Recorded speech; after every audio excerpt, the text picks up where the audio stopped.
Stay indoors. Secure all windows and doors. Flood conditions are expected at lower elevations. You know that feeling where the first moment you see someone, it's like they have a big gold star around them, and you have to get to know them? Well, there's this girl. I think she's a senior. She's usually dressed kind of punk, but sometimes I see her in this, army uniform. She's always drawing in this notebook, looking so intense. I had no idea how I would ever, have an excuse to talk to her. Till I noticed she and her friends hang out and play Street Fighter at the 7-Eleven every day after school.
Came over today, but everything was different.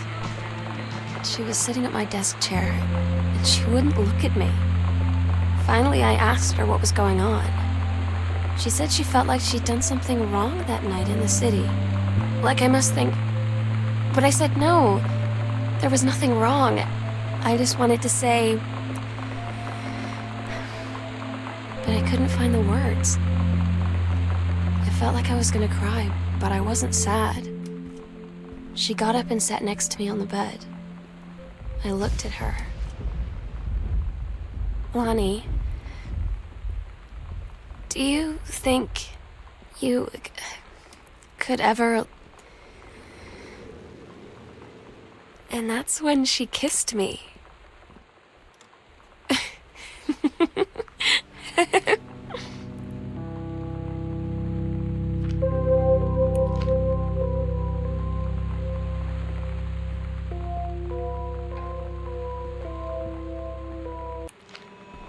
Todd's band lost their singer. Todd said he sucked.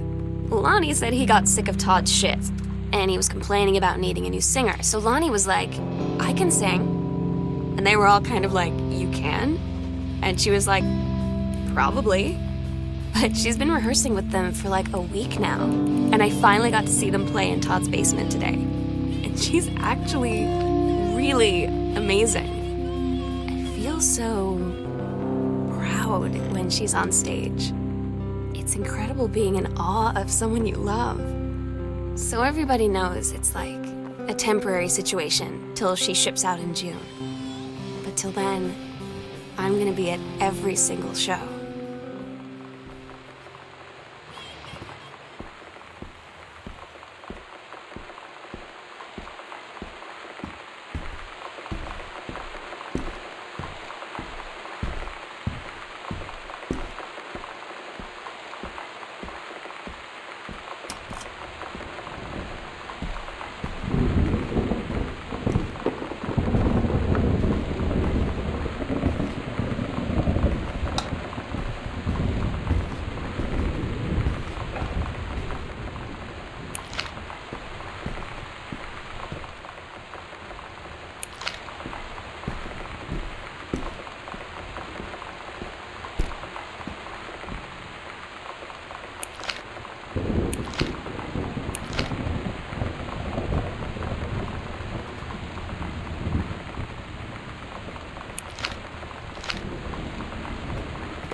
I don't get Lonnie sometimes.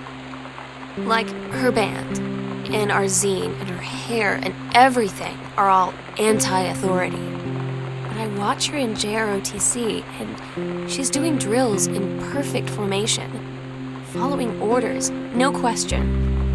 And there's all this stuff in the news about don't ask, don't tell.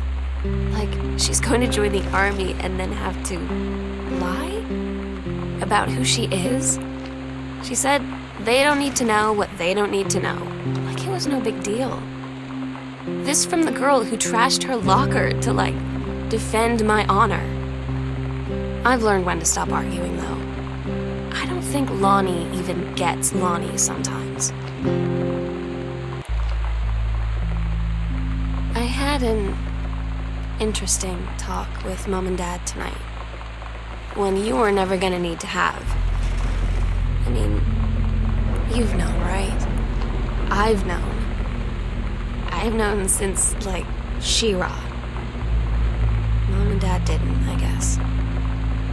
But they saw the zine and the stuff on the locker, and they were like, is there something we should know about you and Lonnie?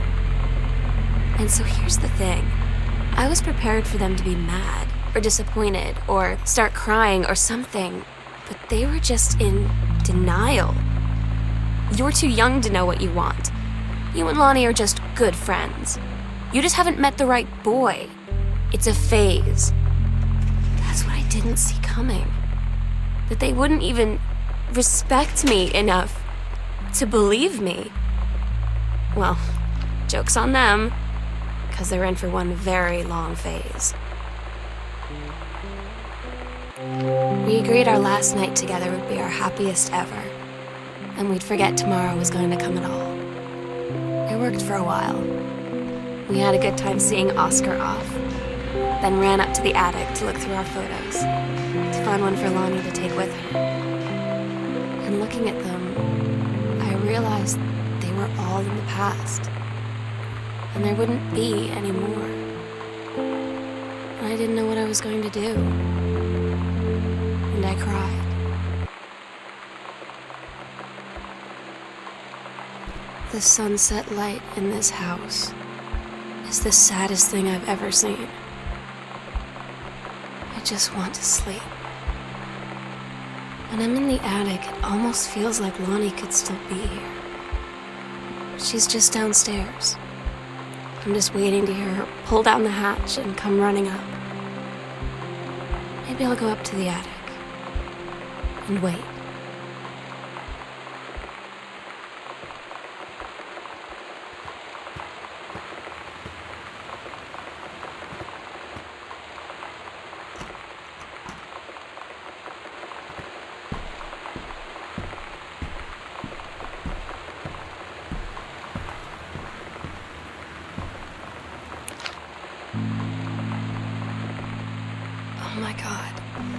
Katie, I fell asleep in the attic, in Lonnie and my old spot, and I missed the first 2 calls.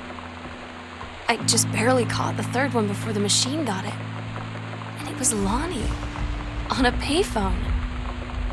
She'd been on the bus to Basic, and she said she couldn't think of anything but me and us, and that she couldn't go through with it, with the Army and being apart and all of it. And so she got off the bus in Salem. She said, "Sam, I want you to pack up everything you can and get in your car and come find me. And let's just drive until we find somewhere for us." And she asked me if I could do that. And I said yes. Yes.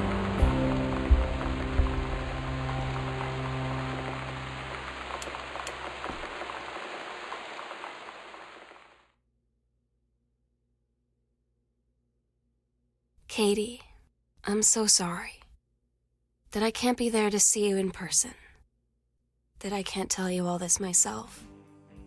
But I hope as you read this journal and you think back, that you'll understand why I had to do what I did, and that you won't be sad, and you won't hate me, and you'll just know that I am where I need to be. I love you so much, Katie. I'll see you again someday. Love,